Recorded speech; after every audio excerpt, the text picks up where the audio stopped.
What are you doing here? Yes, learn from your brother who is giving us $2,500 a month. Huh? That's me. Oh, so you're lying to take credit for your brother's achievements? I can't believe it. You're not a family member. I'm cutting ties with you. I understand. These parents are no longer important to me. I will cut ties with them. They should realize what will happen when the allowance stops. My name is Mia. I am a 38-year-old company owner. The company was small at first, but now it has grown to have more than 20 employees. Since it is still a developing company, I want to expand its scale while cooperating with my employees in the future. They always say things like this. Please confirm. There is a meeting at 4 p.m. The president of our business partner is calling. I lead a hectic life like this, but I feel very fulfilled by my work. However, I could never have imagined being in the situation I am in now when I was younger. My family environment was not very good. It wasn't because we were poor or anything like that. But I had to drop out of high school and was then forced to leave home. The reason I had to leave home was because of my younger brother. My brother Michael was always smart from a young age and was called a genius by those around him. Seeing his high level of ability, my parents doted on him. They spent all their time on him. They made him take swimming, piano, cram school, and anything else they could think of. And my brother did well in everything. As a result, my parents' favoritism towards their son became even more intense. Michael is really amazing. He's our pride and joy. Let's go out for a fancy steak dinner with the three of us to celebrate. Yay. Steak. Mia, you stay home. It's a waste to have steak with a failure like you.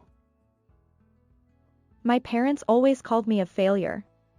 It's not that I couldn't study, but my academic ability wasn't particularly high. I was slightly above average. However, my parents, who saw my brother's success, compared me to him and called me a failure. Their attitude towards me after that was terrible. First of all, they felt that everything about me was a waste. I couldn't get new clothes, and I had to wear hand-me-downs from my cousins. On the other hand, my brother always got new clothes, and he was taken shopping. He was always treated to delicious lunches and sweets, and he even got toys. When I heard that story, I was really shocked. Why did my parents have to distinguish so much between me and my brother? I was doing my best too. My parents seemed to have no interest in me. So they told me that I must only apply to public high schools with low tuition fees, and if I want to go to a private high school, I should work instead of going to high school. I never thought they would say something like that, so I studied hard and passed the entrance exam for a public high school. I thought it was good that I could finally become a high school student, but an incident occurred when I was a second-year high school student. It all started when my brother said he wanted to go to a private high school. In the area where I live, there was a public high school with the highest academic ability. But my brother said there was a private high school he wanted to attend more than that one. That school also had a high academic level, so my parents agreed. However, my parents, who had invested a lot of money in my brother, wanted to save money for his university education. At that time, I became the sacrifice. Michael's future is more important than yours. So you should quit high school and work. I couldn't believe my ears. I don't want to quit school. I have a lot of friends, and I want to go to college too. Don't be selfish. We don't have money to spend on failures like you. Instead, repay us for raising you. Don't take it for granted that you have food to eat every day. My father and mother ordered me to drop out of school by force. I couldn't resist, so I had no choice but to quit high school. And so, I ended up getting a part-time job. While everyone was at school, I worked at a fast food restaurant and earned money. However, most of that salary was collected by my parents and became money for my brother's future tuition. Even though I was earning and giving them money, my parents didn't change their attitude towards me. I was very sad every day when I saw my brother having fun conversations with them in front of me. Moreover, one day I learned a surprising fact. It was when I was heading to work in the morning and passed by a neighbor, so I greeted them. Then they gave me a stern look and said this. You shouldn't trouble your parents so much. Dropping out of high school and working part-time to play around, isn't that a misfortune for your parents? Michael is so splendid, but what are you doing to ruin your family's reputation? I was so shocked that I couldn't move from that spot for a while. I never thought that the neighbor thought of me that way, and I thought it was definitely because of my mother. I had seen my mother bragging about my brother to the neighbors. She probably explained me like that at that time.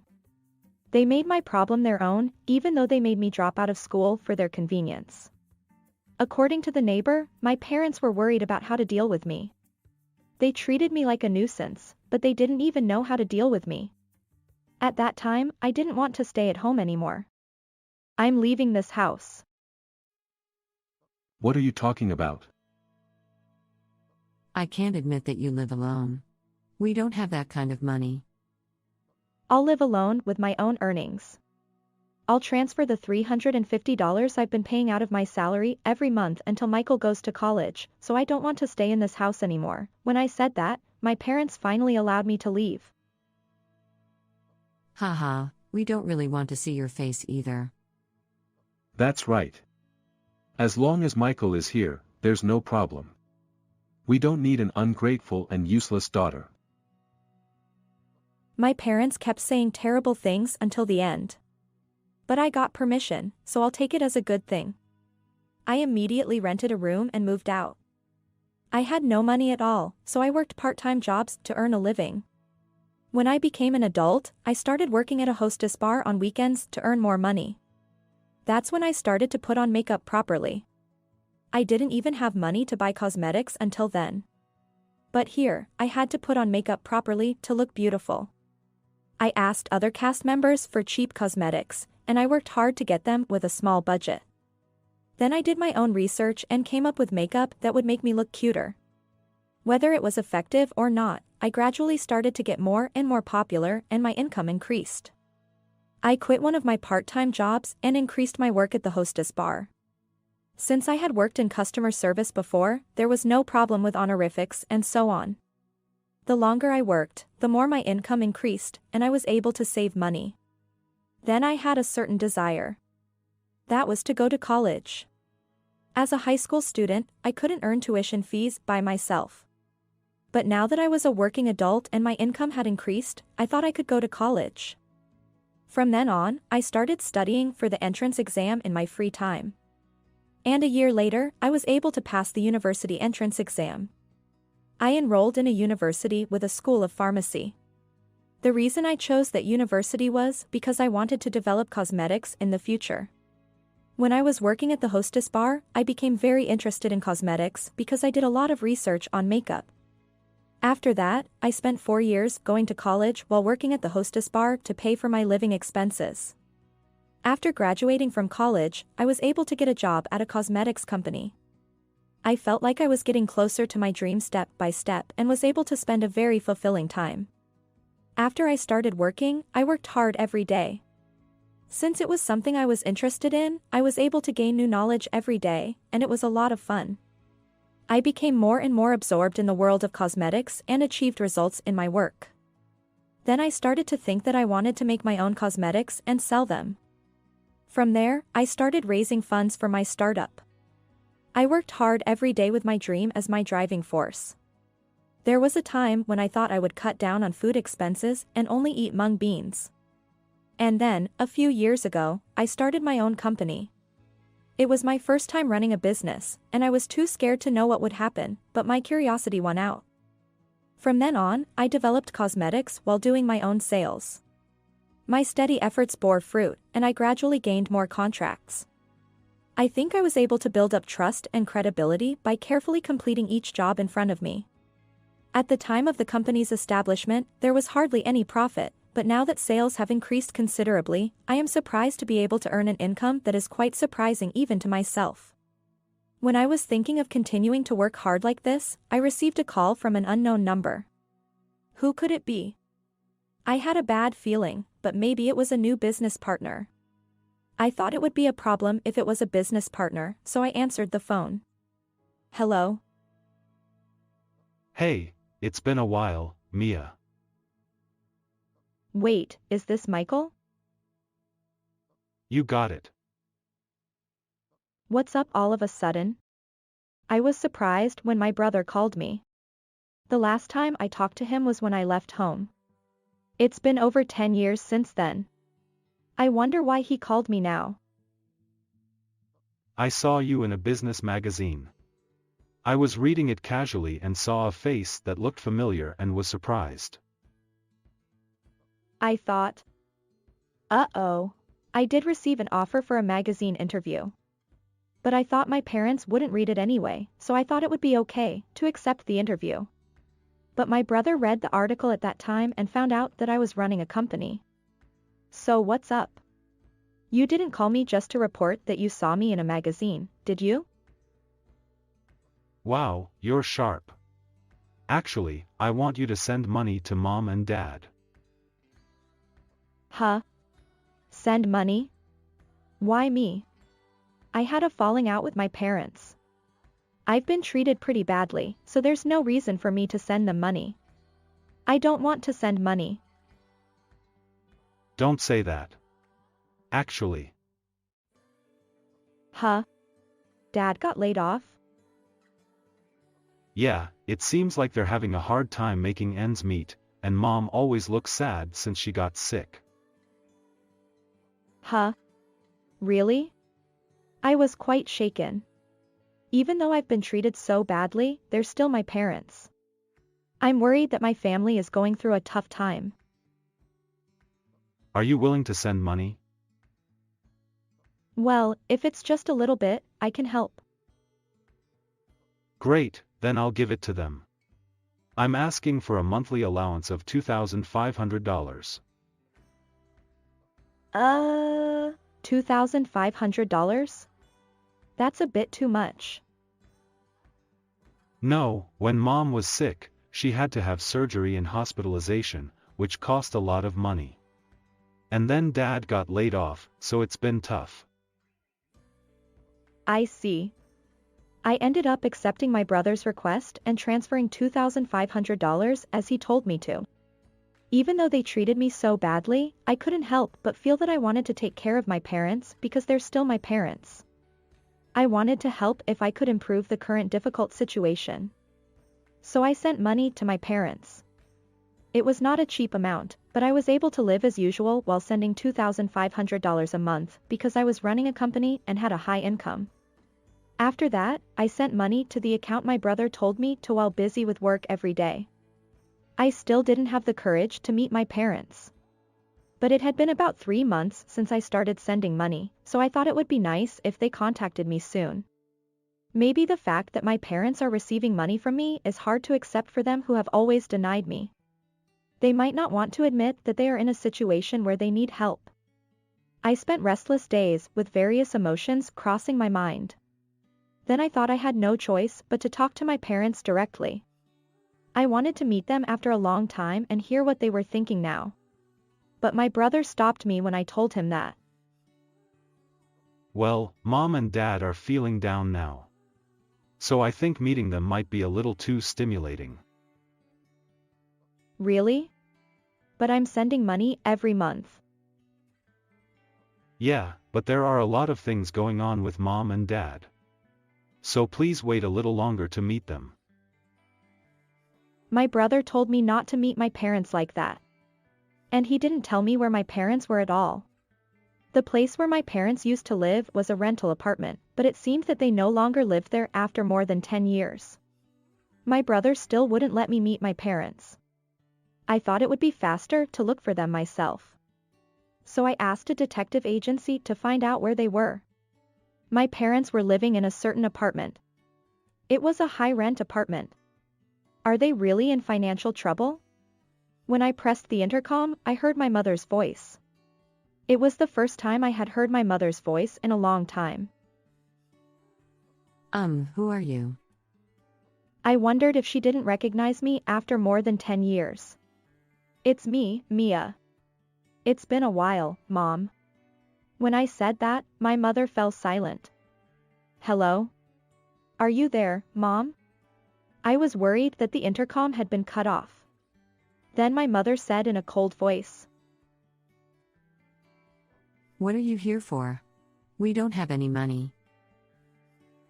She seemed to have some kind of misunderstanding, so I told her that I just wanted to see how they were doing. Anyway, I had the entrance door of the apartment opened and then headed to the room where my parents lived. When I pressed the doorbell, my mother opened the door and greeted me. And there was my father. Hey, it's been a while. My father and mother didn't look much different, but they looked their age. What did you come here for? My parents glared at me with their arms crossed. Hey, don't be so wary. Michael told me that you guys were in a tough situation. Michael? Yeah, he said that you were laid off and that Mom had surgery. It was tough. But we were saved by Michael. You haven't done anything. So why did you suddenly come here now? Huh? I haven't done anything? That's right. What are you doing here? You should learn from your brother who sends $2,500 a month. I didn't understand. Huh? That's me though. I mean, I'm the one who sends $2,500 Are you trying a to month. take credit for your brother's achievements by lying? I can't believe it. You're not family. I'm cutting ties with you. My parents didn't believe anything I said. But since I had transferred the money to my brother's account and he had given it to them directly, they probably didn't believe that it was from me. It was cruel of them to insult me like that and say that they would cut ties with me. I had been sending them money for the past few months to help them. Your existence has been a nuisance since the beginning. Yes. We only needed Michael. Got it. I don't care anymore. I'll cut ties with these parents myself. They should realize what will happen when the money stops. I went home immediately. And I decided not to send them money anymore. The next day, my brother called me, but I ignored him. He would probably just insult me too. I won't send him money anymore, and there's nothing to talk about. I blocked my brother's calls and returned to my daily life.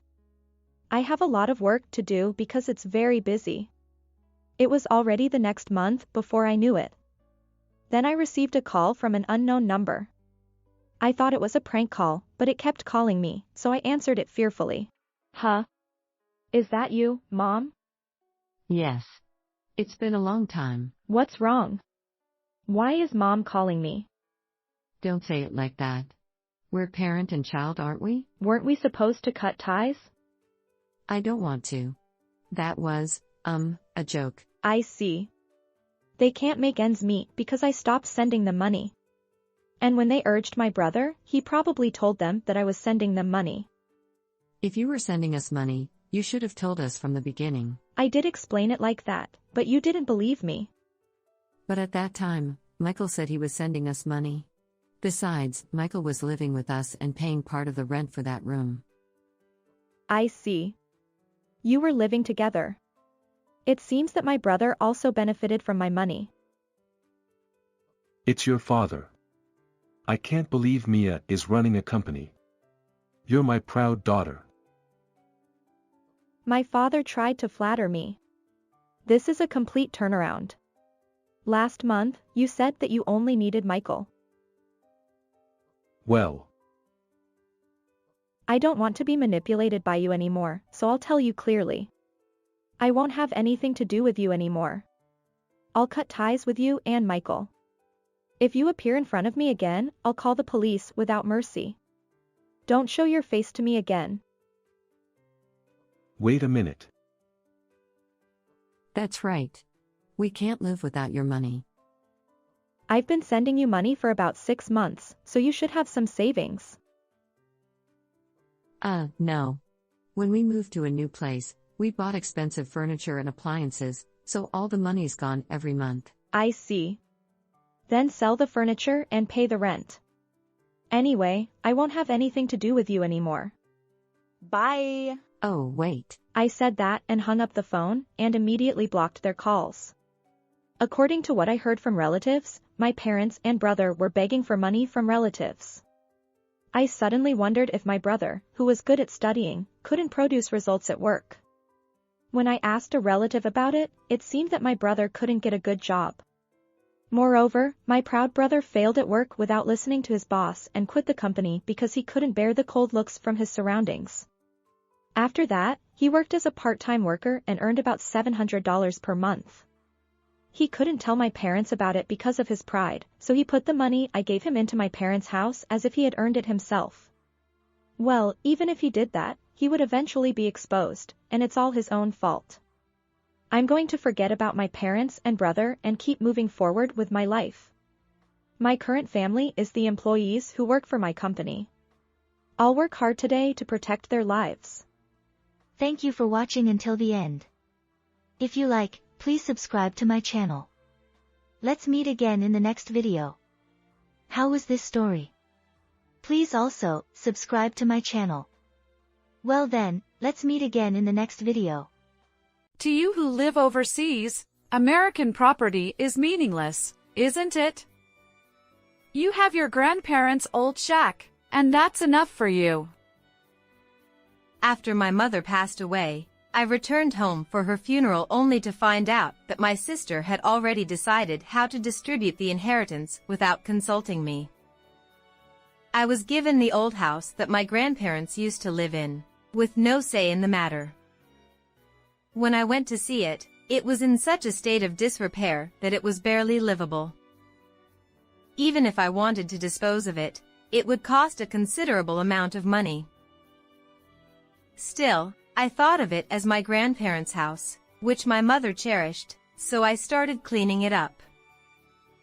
And that's where I found something unbelievable. I'm a married woman in my 40s. My husband got a job overseas, so I went with him. My job is something I can do anywhere as long as there's an internet connection, so I didn't hesitate to go with him. I'm currently working as a freelancer. I have one sister who is also married and has a family. Her husband works in the suburbs, so they enjoyed living in the suburbs near his workplace. When both my sister and I got married, our parents were still alive, but our father passed away a few years ago. Our parents had a great relationship, and my mother was devastated by my father's death. Normally, my sister and I would have discussed what to do with our mother, but my sister took action on her own. My sister and I have never gotten along since we were children, and we've never cooperated on anything. My sister left her husband at home and came back to our parents' house. In effect, her husband became on a solo assignment. My sister started living with my mother in our parents' home. Although it might be normal for me, who cannot return to America, to offer financial support, we didn't even talk at my father's funeral. The decision to live together had already been made without my knowledge. My sister and I don't get along well, but that doesn't mean she and my mother are on bad terms. If they're doing well, I thought it was okay not to contact them. However, my mother became ill due to depression and died after a long battle with her illness. I hurried back to America to attend her funeral. I regret not seeing her again while she was still healthy. I regret not living with my mother when I returned to America. Even after the funeral, I couldn't escape from my sadness. Despite the fact that it was still early days since the funeral, my sister brought a lawyer and began discussing inheritance. You live overseas, so you don't need an inheritance. I took care of our mother until the end, so you understand, don't you? It seems that my sister already knows the amount of money that my mother left behind. Since she brought a lawyer, I didn't think she wanted to argue with me. But if I take everything, it would be bad for our reputation. I'll give you the old house where our grandparents lived. That's the house that was in for over 100 years. I remember my mother managing it after our grandparents passed away. However, my mother never told me about it directly. According to the lawyer, after my father died, my mother lost her motivation and didn't manage the house very well. Since I don't know the details of the situation, the lawyer said I could abandon it. Is she exaggerating the story to make me abandon it? I had my doubts, but no matter how terrible the situation was, if my mother had managed the house as long as she had the strength, I wanted to inherit it. I agreed to my sister's proposal. This was the only inheritance I received. In contrast, my sister inherited the family home, land, and all of my mother's savings. The house that I inherited was a place where I used to play a lot when I was a child, running around the natural surroundings and playing hide and seek. My sister hated our grandparents' house. She hated the old-fashioned, bug-infested countryside. Also, the house was dimly lit even during the day and had too many things, so she was scared and didn't want to approach it. For me, it was a place with only good memories, but for my sister, it was a place she didn't want to touch, so I thought she pushed it on me. That's because after my mother became unable to manage it, I expected it to be in a state of disrepair for quite some time, but I didn't think it would be this bad. First of all, the weeds around it are taller than me. They block my view, and even if I try to go inside, the branches and roots that have grown as they please block my way. The state of disrepair can be predicted to some extent without even checking the condition of the house. Still, I need to check it carefully. I thought I could do it by hand at first, whether it could be saved, repaired, or needed to be demolished because it was collapsing to the point of causing trouble to the neighbors, but I couldn't do anything at all. I can't imagine how much time and effort it would take if I did it alone. Anyway, I asked a contractor to remove the overgrown weeds and trees so that I could reach the house in the back. I received a call that the removal of the specified area was completed later. I went back to my grandparents' house again and was able to see the house itself. I realized that I had to demolish it because I couldn't say that the condition of the outer layer was good. The inside was worse than I expected from the outside. The floor was rotten, and there were holes in the ceiling. Rainwater seeped in from there and rotted the floor. There were also places where my weight made a loud creaking sound, and I judged that it would be difficult to carefully look around all the rooms. At a glance, it feels like the things inside the house are more organized than I remember from my childhood. My mother must have been gradually organizing things in the house until she got sick after inheriting it. Still, there are many pieces of furniture and small items left. I think it's okay to leave them as they are since I'm going to demolish and dispose of them, but I still want to clean up as much as possible before doing so. When I asked a contractor, they said it would take a few days at the earliest, and maybe a few weeks. Since the surrounding trees were in the way of bringing in heavy machinery, I decided to start by clearing them out. I will visit my grandparents' house as much as possible on sunny days while waiting for the demolition to take place in a few weeks. One day, while cleaning up around the kitchen, I found that many cooking utensils and dishes were left untouched, as if they were deemed necessary for daily life. Although there was no food left, There were a few unopened seasonings that had passed their expiration dates. I wondered if there was anything under the floorboards, so I opened the storage space. As expected, containers emerged. My grandmother used to make pickles and other things herself. Her homemade pickles were especially delicious, and there was a time when she would send them to me regularly even after I stopped visiting. I couldn't believe there were still pickles left, but I tried to lift the container to check, and it was quite heavy. Moreover, it was certain that something was inside. I opened the lid with fear and trembling, wondering if it was really something that had been pickled, and what came out were various gold items. There were also documents with them, and it turned out that they were things my grandparents had purchased with the money they obtained from selling land. Although I inherited my grandparents' house, is it okay to take the gold items that were inside the house? I didn't want to tell my sister because it would cause a commotion, so I decided to consult with my mother's sister, my aunt. According to my aunt, it is true that my grandparents sold part of the land that had been passed down from generation to generation during their time. The only land remaining is where my grandparents' house stands. My aunt is also ill and unable to organize the house, so she said she would leave everything to me since I inherited the house.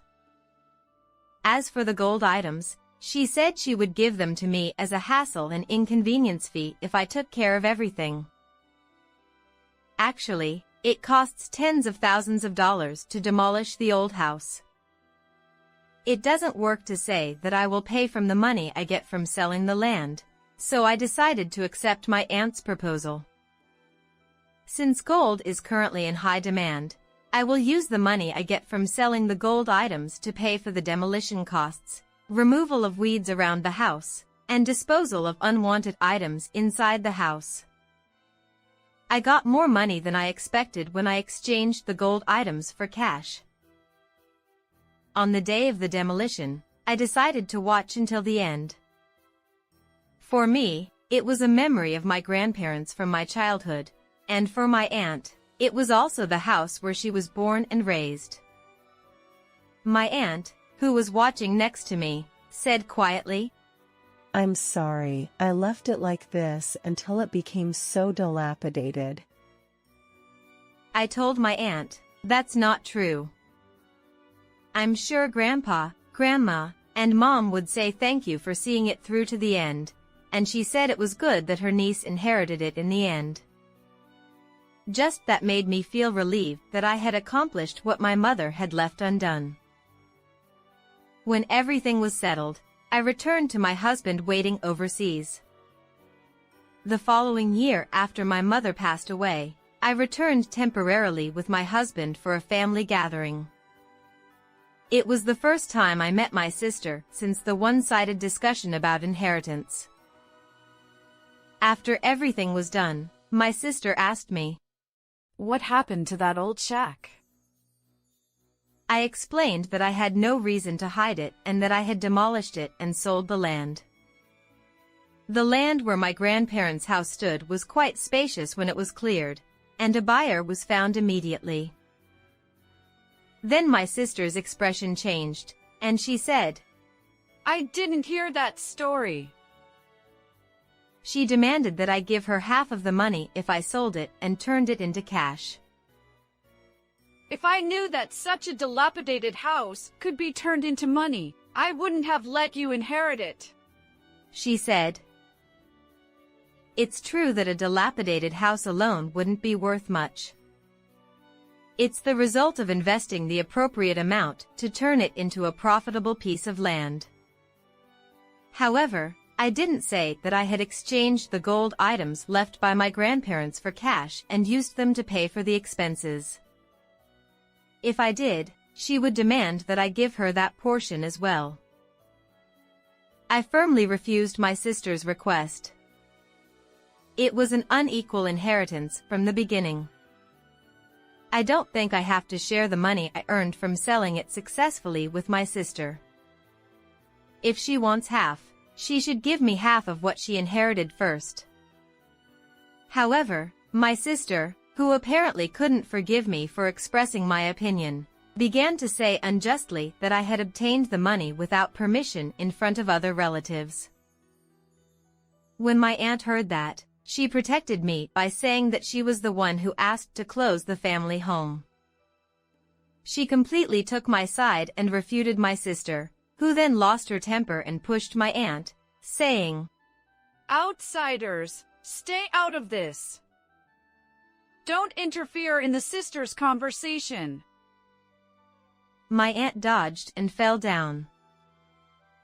When I blamed my sister, saying, "What are you doing?" she shifted the blame to me, saying that I was the one who did something wrong. Furthermore, she suggested, Let's talk about it between the sisters and our husbands. The fallen granny is in the way. My husband and I faced my sister and her husband in another room. First, my husband explained how I had worked hard to close the family home.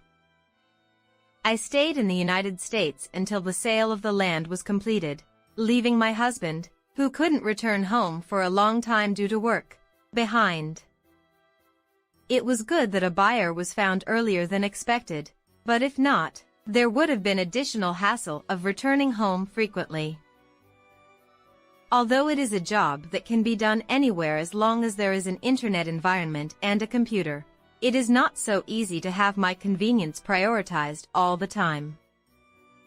There are also exchanges with my husband, who is in a different time zone, and to be honest, it was not easy. My husband also tells my sister that I invested an appropriate amount of money before demolishing the house. If she insists on half, he said it's only fair to split the expenses as well. I said that the story starts from there and that I don't intend to give her half of the sold land. After all, my sister has inherited more than the amount of money I got from selling the land. Furthermore, what does she mean by demanding more? I asked. From the beginning, my mother's inheritance was not divided equally. It is difficult to divide the land equally, but couldn't she have split the savings my mother left behind? I told them my true feelings that I couldn't say at that time. If there was any dissatisfaction with the amount of money, they could have consulted with me. Then my sister's husband asked, How much did my wife inherit in the first place? My husband and I were surprised and asked, What? It seems that my sister did not tell her husband the amount she inherited. Her husband was surprised to learn the amount and asked what she had done with such a large sum of money. Apparently, the amount has already disappeared, and he didn't even know it existed. I can't believe that such a large sum of money would disappear in a year or so. Of course, I don't know if she bought a house with it, but after my mother passed away, my sister returned to her husband's place. If my sister makes a big purchase like a house, her husband should already have asked where the money came from.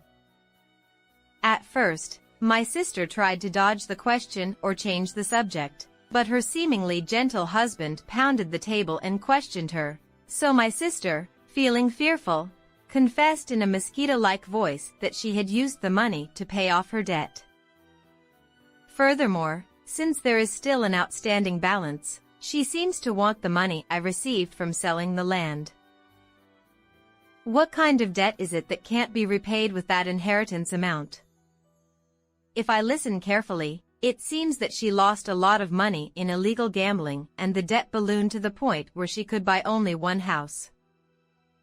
The unpaid debt is compounded daily with illegal interest, and she cries out for help because it's hopeless. First of all, my sister is a housewife and doesn't even work part-time. Her husband naturally asked her where she got the money from. It turned out that she had taken it out of their savings.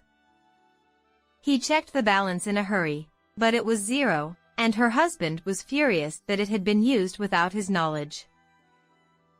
her husband grabbed and pushed my sister down. My sister resisted and scratched her husband with her nails.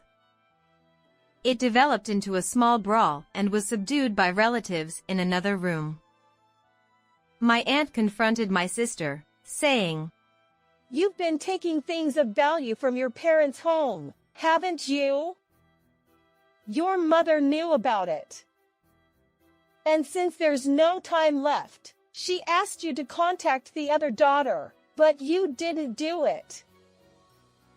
She presented a letter written in my mother's handwriting. When I asked why such a thing was coming up now, my aunt said that she wanted to keep this to herself in her heart, hoping that everything would be settled and redone after my sister took all the money and cleared everything.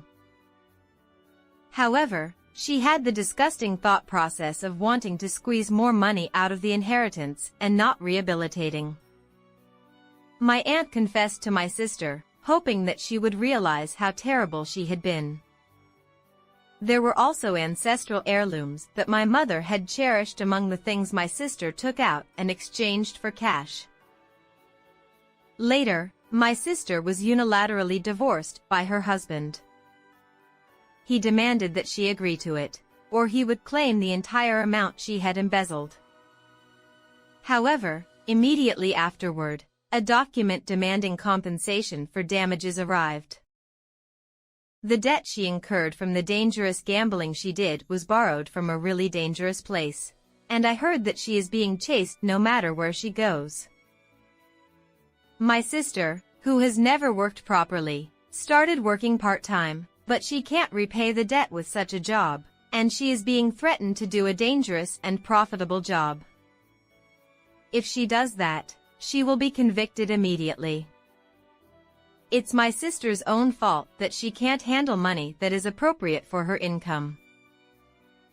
I returned to the United States when my husband's job moved to the United States. I bought a house with the money I got from selling the land on the way. We live happily as a couple in that house. My job is going well, and my aunt comes to check on me from time to time. Recently, her health has been good, and she's regaining my strength. I hope this happiness will continue forever. How was this story? Please subscribe to the channel as well. See you in the next video.